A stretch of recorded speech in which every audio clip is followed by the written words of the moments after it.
Okay, so this is Tina with Sid Happens Dog Training and Behavior. My head is up there. Sadly, I'm not technologically advanced enough to film this the regular way, so you have to deal with my cobbed together version. So I was challenged through a family dog education group to come up with a game with a muffin tin for kids and dogs. So this is just a regular 12 muffin tin. You of course can use a smaller one or a jumbo one or a mini one, or I don't care. And what we were looking for was a game that the child and the dog could play together with mom or dad. So my thoughts were that depending on the age of the child, the game will change. Also, with the confidence level of the dog, the game will change. So to start this game, my personal opinion is I always do the training with the dog ahead of time, and I do the game with the child ahead of time too, because I don't want two neophytes car crashing together.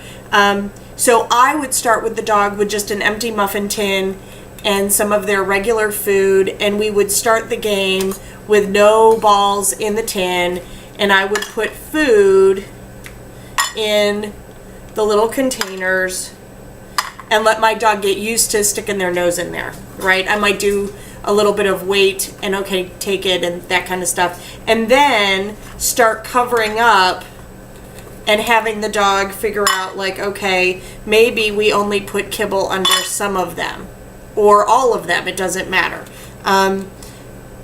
Some of the challenges will be harder. For example, this ball is really small, so for even my dogs, which the smallest are 20 pounds, the largest is 35, that's a little bit of a challenge.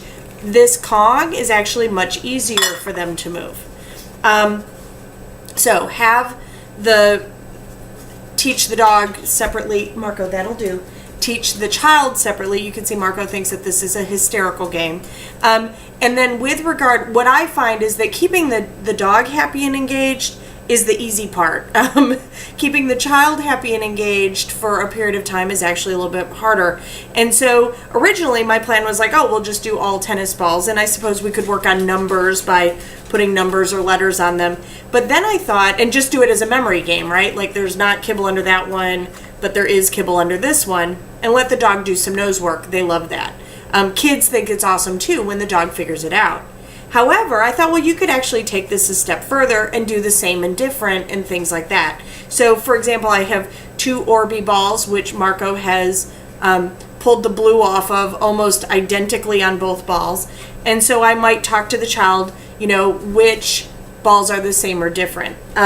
This one, obviously not being round, is a very different kind of ball. This one is heavy. Marco, that'll do. This weighs about 1 pound. So these squeak. And so you arguably would be able to even have the discussion with the child of, are 2 that squeak, even though they're different sizes and different colors, are those still the same? There was a time when this one squeaked. That time has passed. So I do think that the dog would have to be managed by the adult. I'm always a big fan of that. I'm not a big fan of free-for-alls. And ideally, I would be teaching a dog to lie down and play this game, at least at the outset, and of course supervised, but this is my dorky version of how to play the muffin game and how to have your child and your dog interact with one another in a way that's building healthy relationships and that fingers are not getting gnawed on. I think it's probably pretty inexpensive to do this way. And again, I don't think there's any harm in, you could put stickers on tennis balls and it could be cheap. You wouldn't necessarily have to go out and spend, a whole bunch of money getting different balls and toys at the store. So I think the average mom can kind of pull this out too and make this happen pretty well. And there's not really anything that's going to hurt the child or the dog. It's easy if you're worried about it to just toss this in the dishwasher and be done with it. So sorry the video ran long, but I wanted to give you kind of my basic ideas, and I'll probably type up a handout on how to do it with just some ideas. And I intentionally didn't, for the people who are part of the challenge, I intentionally didn't read any of your posts so that I'd be going into this kind of with just my own creativity. I'm sure y'all are way, way, way smarter than I am. But please, if you come up with ways to augment this that'll help the families we work with, I would love to hear your ideas too, because Lord knows I don't know it all. So thank you. This is Tina with Sid Happens Dog Training and Behavior and the Muffin Game. Thanks. Bye-bye.